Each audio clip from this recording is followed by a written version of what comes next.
Disclaimer. All statements within this podcast consist of our own opinions and in no way should be taken as medical advice, as we are not medical professionals. All resources will be stated. We always encourage you to do your own research and to consult your own doctor or medical professional before attempting anything.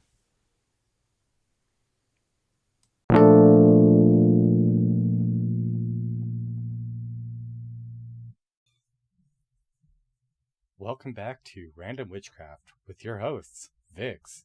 And Callie, what's up, people? Today's a fun little episode. Fun? Well, Of course fun. fun and interesting, and, well, It can there's be some a little- strong opinions in this episode. It can be a bit controversial. We are talking about love magic and love spells. Well, if you really think about it, nowadays, there's plenty of authors getting into love magic. It's just the side that it gets controversial is the fact that most people view it as taking someone's free will. We've talked about that in the past. Free will is a major thing. And others don't see it as taking away free will. Others just see it as a seed being planted in someone's thoughts. Yeah. It just depends on which side of the coin you're on. Very much so. And to start us off with this nice little controversial topic, we'll start off with correspondences. I don't think it's controversial, but a part of me is like, yes, I know it's controversial, but then it's also depicting it in a bad light. Like I said, it's just very much so. You have to pick your side. Not even pick a side, because some people end up in the neutral area of it all, where they see some love spells as beneficial just for themselves. Yeah. Well, a couple correspondences that are associated with love would be like with trees. You have like the apple tree, the cherry tree, Apricot. olive, pomegranate. Yeah. You also have, like, certain stones that were, called back then, like moonstone used to be called Stone of Love. You have, rubies. You also have, I'm drawing a blank. It's, rose quartz. And you couldn't remember that one. Sorry, I was just drawing a small blank. My bad. Yeah, I was having a blonde moment. With the universal herbs for love, you have like basil and dill, mugwort and rue. True. Sage and yarrow. Very true. Clove, gardenia, jasmine, orris, pomeria, rose, and sweet pea. Yeah.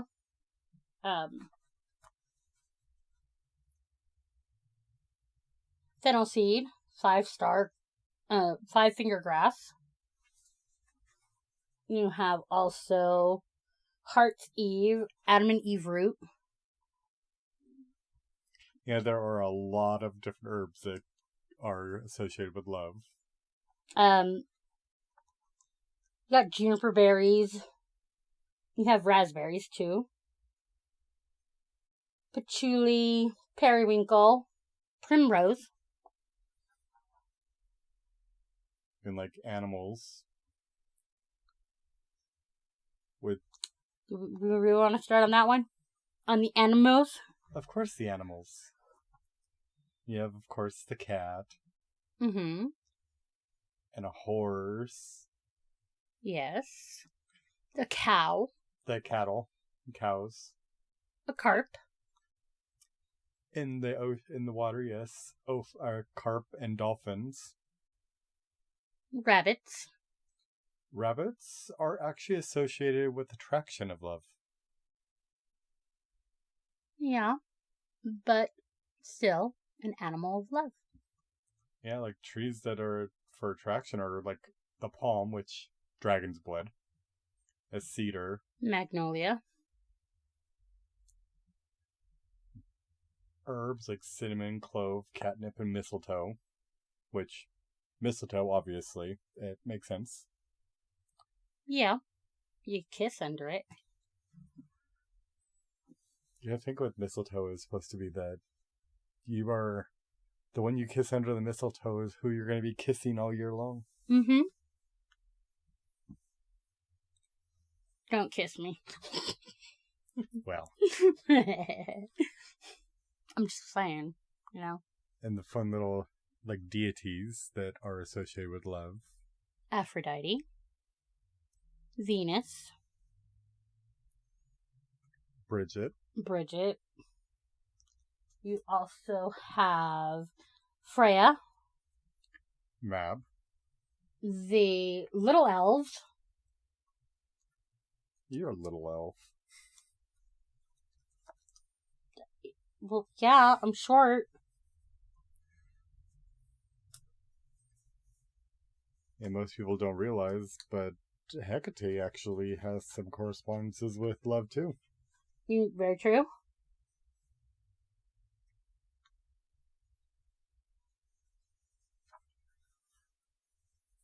Yeah, there's always fun little things that you could work with too. Oh, and Nana. Also. And you have Yaba for Santerias. Santa Barbara also. And male god, he depends on which way you end up viewing him. It would be Elegua. Even Saint Lazarus. Yeah, it's usually a lot of the, especially like the fertility gods and goddesses that, and not so gender specific deities. Mm-hmm.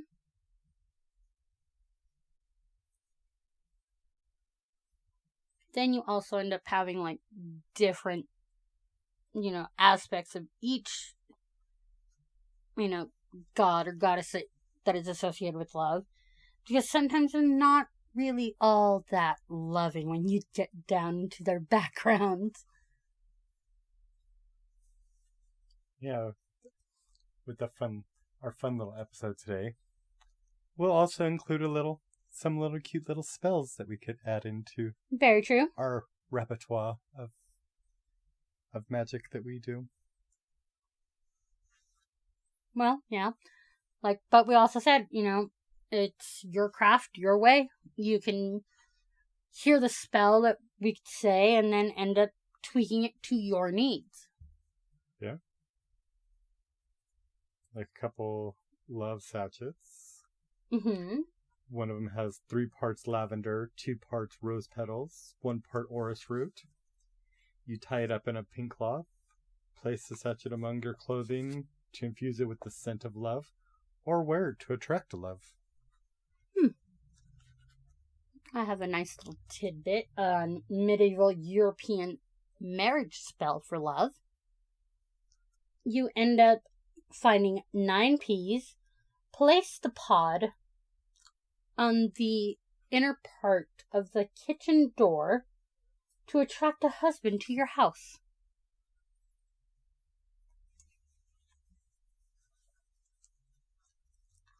That sounds like a fun, cute one. Or we even also have the Cuban love spell, where you attract your beloved by cooking him a nice pork sandwich.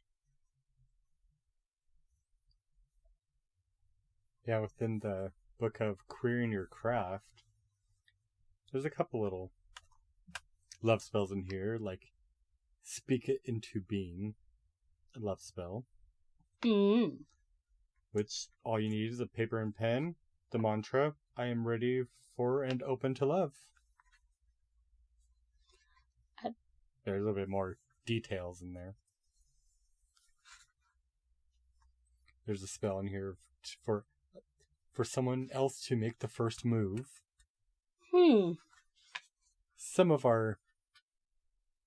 Some practitioners and not so in the spotlight, marginalized people aren't always so forthcoming with what they want. No. They're not. Or like this little funny yet interesting, because it's, old world magic, as they like to put it, to attract a wealthy husband. Everybody needs a wealthy husband. Very true. Very true. But it says, rub your body for 5 days with oil of turmeric and ginger, and performed the spell on Tuesday.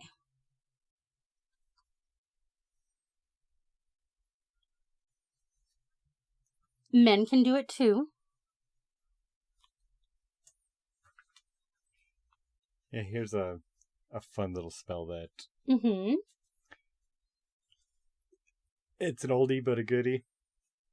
It comes from Charmed Spells and Formulas by Ray T. Malbrough. It's the sweet bottle. It says, on a popsicle stick, write your full name. On the other side of the popsicle stick, write another person's full name. Get a jar big enough to put the popsicle stick inside and fill the jar with water, honey, and sugar. Seal up the lid of the jar tight so that the contents can't spill out. In your mind, get a clear image of the person whose name you have written on the popsicle stick, opposite your own. Shake the bottle as you chant 3, 5, 7, or 9 times. Sweet, sweet thoughts of me. You will think constantly. It is said that each time you shake the bottle, the person will think sweet thoughts of you.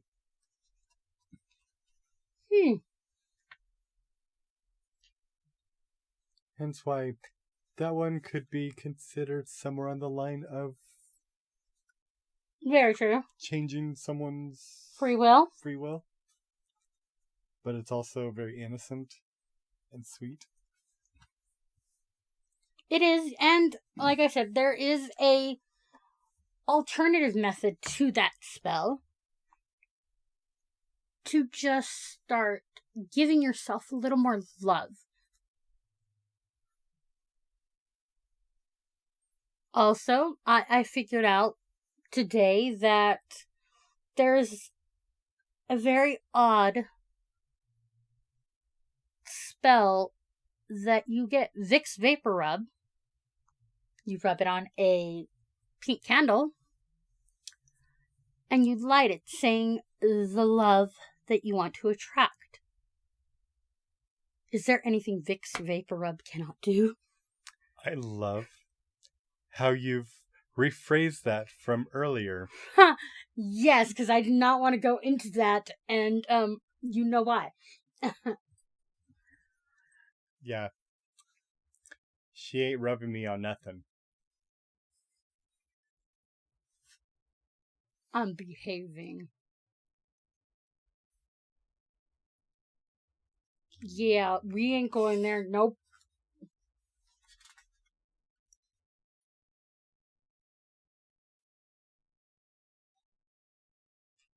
And also,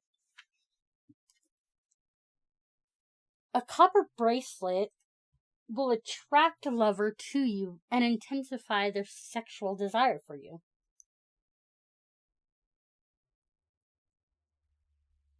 That is a very interesting one.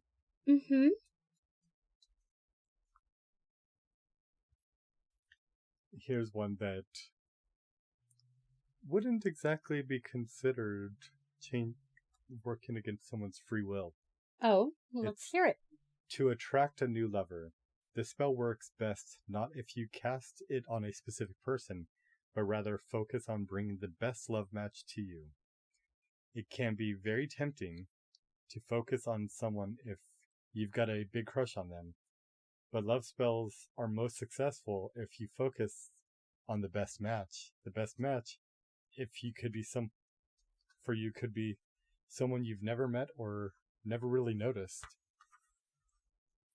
You set a jar of honey or agave on your windowsill the night before the full moon, the night of the full moon, and the night after.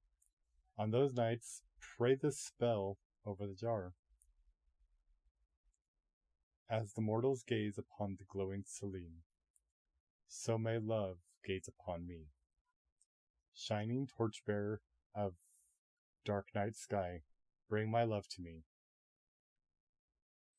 Mix a spoonful of this honey or agave into your bath water every night for 30 nights. Be sure to make an offering of the honey each night to Hekate. A small spoonful is fine. Keep the remainder of the honey to use as future offerings to Hekate, or in spells in which you want to sweeten things. This one comes from Hekate, Goddess of Witches by Courtney Weber.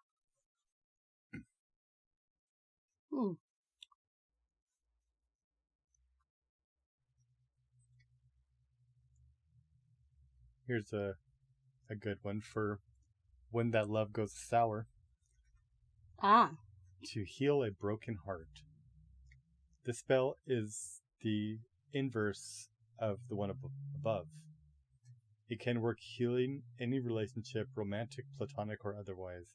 But if the spell above manifests into a relationship and that one ends up breaking your heart, this one is all the more important. Set 9 cloves of garlic on your windowsill on the night before, the night of, and the night after the dark moon. Recite the following over the garlic each night. Dark Mother, Hekate of the deep, heal my wounded heart, feast upon my tears.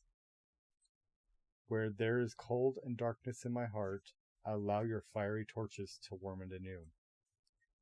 Soak 1 of the cloves in your bath water each night for 9 nights. After the 9th bath, take a cup of water and throw it on the crossroads, or better yet, the cemetery. Remember not to look behind you when you walk away, giving the spirits and Hekate space to take away your sorrows.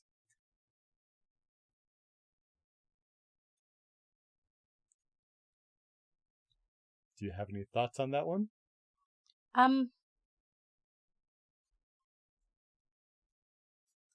It's probably because of some things that I grew up with knowing. When you take something to the cemetery, it's usually not only just sorrow, but it depending if you only end up going to like the cemetery where you have family, buried at. You can actually end up throwing that sorrow into the spirits of your family. Like, yes, they're there to guide you, yes, they're to help you with everything, but it's kind of like interrupting their restful. It does not say to put it on someone's grave, just in the cemetery. Yes, but most of everybody, you gotta remember, some cemeteries are really old and no longer have markers of people that rested there. Well, I think with that one, it's more of putting that sorrow and those feelings to rest. True. I can see that now, thinking about it that way, yeah, I can see that. Because that is what we do, that is what the cemetery is, laying the ones that have passed to rest. Yes, you lay them to rest, but you don't lay sorrows there. You're sorrowful that they've passed, but You don't lay that in there. But if you think about it, you do lay your tears in the cemetery.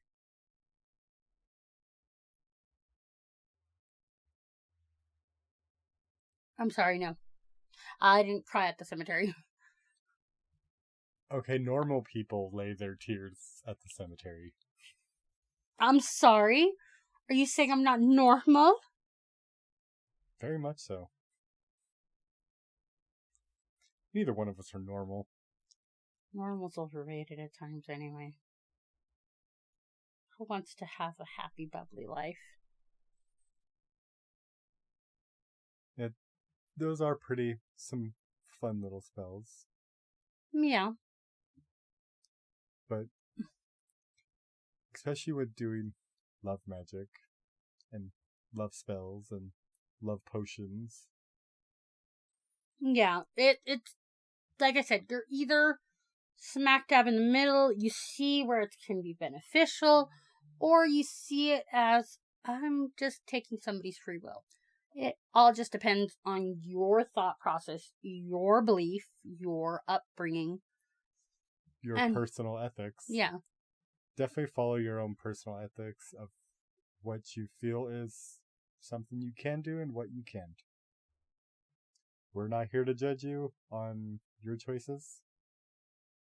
No, we're not. We're not here to judge. We're not here to raise the mob saying that, oh my god, you did that. How dare you? We've stated it over and over. It's your craft. You do what you want to do. As long as you're not harming yourself, nor harming others, because we don't want to have that reaction. And love magic, like all magic, work it to make it your own. Mm-hmm. Trial and error. That's why it's called practicing. Yeah. And definitely expect the unexpected, because sometimes the universe has their own way of deciding. Yeah, like you remember when we were... This is better for you. Or this is a lesson you need to learn. Trust me, there's lots of lessons. Especially if you're working with a deity. Hekate is definitely one that falls into that one. But again, we've always stated, the deities will break you down to rebuild you into a much stronger version of yourself. But, again, even working with just the love goddesses and gods, you have to kind of just know that they're there to give you that push. To guide you. Push you in the right direction where you need to be. But don't expect them to always give you the answer. And don't expect them to do everything for you, because that's not how they work. Oh no. You have to do the work. They just kind of push you in the right direction. Push. Or in the opposite Shove. direction in some cases. Yeah. But, again, it depends on how you feel about this subject. Most people sit right in the middle. It's depending on what's the purpose of the spell, why are you doing it. Because, honestly, I've done one of the spells, and it came so late afterwards that I couldn't see myself being with that person anymore.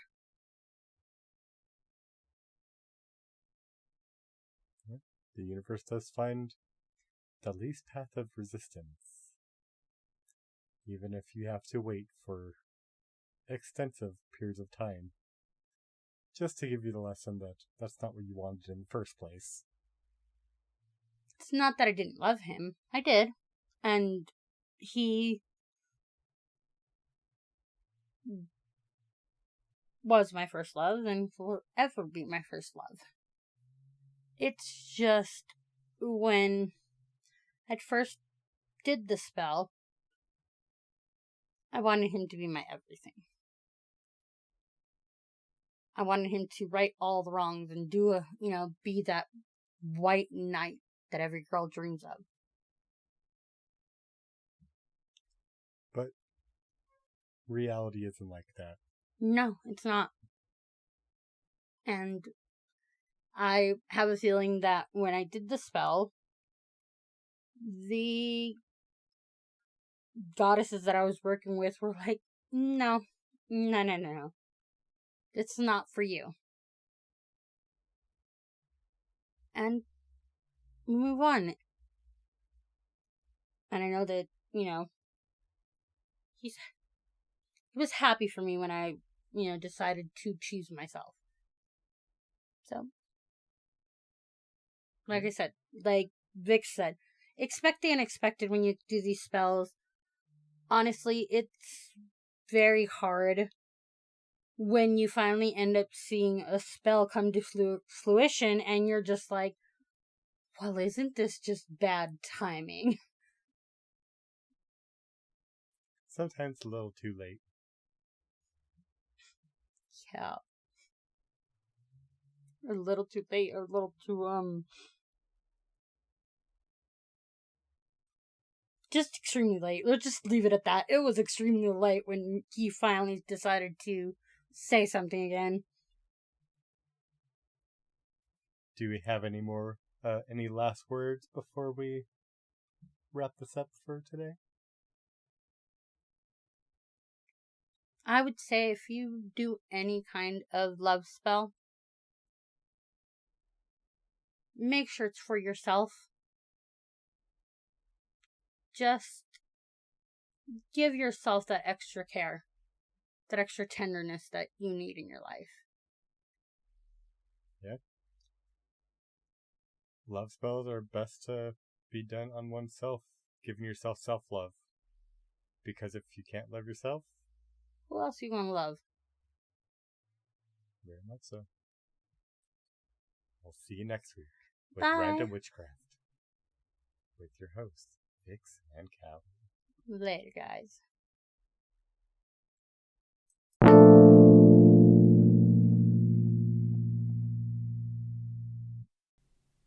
Hey, just one last thing before we sign off for the day.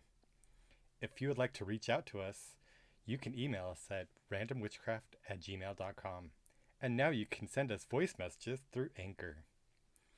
If you would like to support this podcast for future podcasts and also other future endeavors, click the links below. That is completely optional and greatly appreciated. Thank you.